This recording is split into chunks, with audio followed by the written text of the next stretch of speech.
இறைமகன் இயேசு கிறிஸ்துவில் மிகவும் பிரியமான சகோதர சகோதரிகளே, பெற்றோரே, பெரியோரே, நண்பர்களே, குழந்தைகளே, அன்பு தெய்வமே, இதோ இந்த மக்கள் இந்த அதிகாலை வேளையிலே உம்முடைய இறைவார்த்தையை சுற்றி முழந்தாள் படியிட்டு உம்மை போற்றுகின்றார்கள், உம்மை புகழ்கின்றார்கள், உம்மை ஆராதிக்கின்றார்கள்.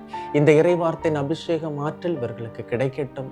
ஆண்டவரே, இவர்களுடைய செவிகளை திறந்துவிட்டு இவர்களுடைய இதயத்தில் பசுமரத்தாணி போல இந்த இதயம் இந்த இறைவார்த்தை பதியட்டும். இதன் மூலமாக இவர்களுடைய வாழ்க்கைக்கு இது உரமாக அமைந்து தாங்கள் செல்லுகின்ற பாதைக்கு இது வெளிச்சமாக அமையட்டும். ஆகும். அன்புமிக்கவர்களை, இன்றைய நாளிலே நாம் தியானிப்பதற்காக எடுத்துக்கொண்ட இறைவார்த்தை மத்தேயு எழுதிய நற்செய்தி 25ஆம் அதிகாரம் 15வது இறைவார்த்தை. அவரவர் தேவைக்கு ஏற்ப ஒருவருக்கு 5 தாலந்தும், வேறொருவருக்கு 2 தாலந்தும், இன்னொருவருக்கு 1 தாலந்தும் கொடுத்துவிட்டு நெடும் பயணம் மேற்கொண்டார். கடவுள் ஒவ்வொருவருக்கும் திறமைகள் தந்திருக்கிறார். திறமைகள் இல்லாமல் இந்த உலகத்தில் எந்த மனிதரும் இல்லை. அவர் எந்த மனிதரையும் திறமை இல்லாத மனிதர்களாக படைக்கவில்லை. அப்படிப்பட்ட திறமைகளை கண்டுணர்ந்து பயன்படுத்தியவர்கள் வாழ்க்கையில் வெற்றி அடைந்திருக்கிறார்கள்.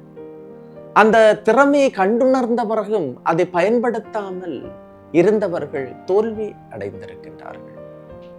கடவுள் தந்த திறமை நமது வாழ்வோடு முடிந்து போவது அல்ல. என்னுடைய வாழ்க்கைக்கு மட்டுமல்ல, எனது குடும்பம், எனது சொத்து, எனது சுகம், எனது பிள்ளைகள், இந்த சிறிய வட்டத்தில், இந்த குறுகிய வட்டத்தில் அது முடிந்து போவது அல்ல. அது பிறருக்கும் பயன்பட வேண்டும். பிறரது வாழ்விற்கும் அது பயன்பட வேண்டும். 5 தாலந்து கிடைத்தவர் மற்றவர்களோடு அதை பகிர்ந்ததால் மேலும் 5 அவரால் சம்பாதிக்க முடிந்தது. 2 தாலந்தும் பெற்றவர் அவ்வாறே செய்தார், மேலும் 2ஐ சம்பாதித்தார். ஆனால் 1 கிடைத்தவர் தனக்கென்று வைத்துக்கொண்டு அதை புதைத்து வைத்தார். அது வளரவில்லை, அது பெருகவில்லை, அது ஆசீர்வதிக்கப்படவில்லை. அன்புமிக்கவர்களே, எனக்கு கிடைத்த திறமை எனக்கு மட்டும் உரியதல்ல.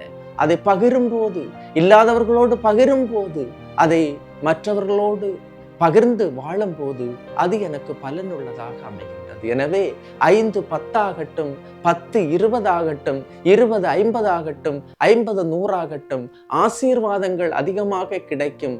காரணம், நான் என்ற அந்த சிறிய வட்டத்திலிருந்து பிறர் என்ற பெரிய வட்டத்திற்கு போகும்போது நம்முடைய திறமையை ஆண்டவர் ஆசீர்வதிக்கின்றார். அது எனக்குரியது அல்ல, அது பிறருக்கும் உரியது என்பது அந்த நேரத்திலே நமக்கு விளங்கும். எனவே இந்த திறமைகள் அனைத்தும் அது உலகத்தை வாழ்வதற்கும் கடவுளுடைய பணியை செய்வதற்கும், எனக்கு கிடைத்த இறைவார்த்தையின் ஆசீர்வாதம் பிறருக்கும் கிடைப்பதற்கு நான் பகிர்ந்து வாழும்போது ஆண்டவர் என்னை ஆசீர்வதிக்கின்றார். பகிர்ந்த உள்ளம் கொண்டவர்களாக, பகிர்கின்ற மனம் கொண்டவர்களாக ஆண்டவர் இயேசுவை பிரதிபலிப்போமா?